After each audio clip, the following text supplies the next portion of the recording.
Good afternoon, everybody, and welcome to the sanctuary at First Presbyterian Church at noon on a Thursday. I'm delighted to welcome my friend and colleague, Joanna Fleming, to sing with me today. And she's got a wide and varied program with music for all times and all seasons, and a lot of emotional range too, far more than we can do on the organ, I would say, on our own. So without further ado, I'm going to pass the microphone over to Joanna, and she's going to tell you, as we move through the program, what we're going to be hearing and what to listen out for. Okay, so the first piece that I'm starting with today is a setting of Panis Angelicus by the French Romantic composer Mélanie Bonny. Because of the lack of representation and support and funding for female composers at the time, she often signed her compositions Mel Bonny. The text of this piece translates to Bread of Angels and was written in the early 13th century by St. Thomas Aquinas. There are a number of vocal and choral settings of this text, but this particular setting incorporates some beautiful French chords and harmonies between the voice and organ. I'm also told that if you attend church on Sunday at 10:30, you will hear her trio. The piece following the Panis Angelicus is a piece of chant by another female composer, Hildegard von Bingen. Saint Hildegard was a German Benedictine abbess, composer, and writer. Okay, so I'm told we had some technical difficulties with that first piece, so we're going to try it again that second time through. Hopefully we get it this time.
Okay, the next piece is an aria for voice and continuo from the notebook for Anna Magdalena Bach. Bist du bei mir, geh ich mit Freuden, translates to, if you are with me, I go with joy. This aria was included in an opera, but Anna Magdalena Bach copied an arrangement of the aria into her second notebook. She was a very accomplished vocalist before marrying Johann Sebastian Bach, and wrote a few notebooks of music in the years after marrying, but she's often forgotten about as a composer, being tied to the Bach name, with her husband and children accomplishing all that they did. After Bist du bei mir, I'll be singing a French medieval song of the women trouvères called Lundi. The women trouvères did not claim authorship by signing their names. Many of these songs are anonymous. The text in this song is in the style of Old Occitan lyric poetry, the northern dialects of France. The poem here has a fairly recognizable A-B rhyme scheme throughout the 3 verses and refrain. L'on dit qu'amour est dolce chose translates to, they say that love is a sweet thing, but the poem goes on to question that idea, searching for this passion through her experienced torment and sorrow. So bist du bei mir, and then l'on dit.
Now we move to the Ea Mater from Pergolesi's Stabat Mater. The Stabat Mater is a 13th century Christian hymn to Mary, portraying her suffering as Jesus' mother during the crucifixion. Pergolesi's setting was composed in 1736, just weeks before his death. His setting is scored for soprano and alto soloists, 2 violins, viola, and basso continuo for cello and organ. The text for this piece roughly translates to, "For the love of his own nation saw him hang in desolation until his spirit forth he sent." So this is the Ea Mater.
Now moving to the harpsichord. The next piece is Henry Purcell's If Music Be the Food of Love. This composition by Purcell actually has 2 different tunes with this text, and this one is probably the lesser known between the 2. Purcell is a British composer associated with the Middle Baroque period and composed music covering a pretty wide field: the church, the stage, the court, private entertainment. The text of this piece comes from Colonel Henry Heveningham, but the first 7 words are part of the well-known quote from Shakespeare's Twelfth Night. So this is If Music Be the Food of Love.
The final two pieces I'll be singing are both lute songs by John Dowland, who was an English Renaissance composer, lutenist, and singer. He's probably best known for his melancholy songs, putting dissonant harmonies together to really tug at the emotions. The first piece is Sorrow Stay, a secular lute song published in 1600 in the second book of Songs or Airs. This is a really good example of that melancholy style, with text including phrases like, repentant tears, tormenting fears, mark me not to endless pain. And the final piece is Whoever Thinks or Hopes of Love, another secular lute song from the first book of Songs or Airs, published in 1597. The text comes from the first Baron Brooke Fulk Greville, who was an Elizabethan poet and dramatist. And the music of this is slightly more uplifting than the melancholy works, but sort of alternates between minor and major sonorities to reflect the text. So two pieces by John Dowland.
So thank you very much again to Joanna for joining me today and bringing along some special music.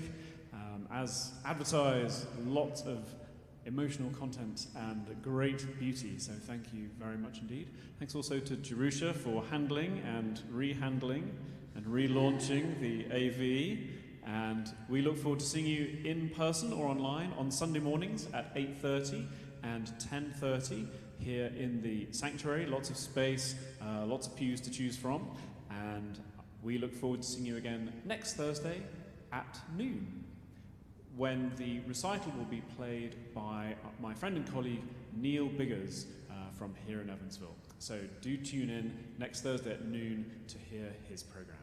Thanks again. Farewell. Goodbye.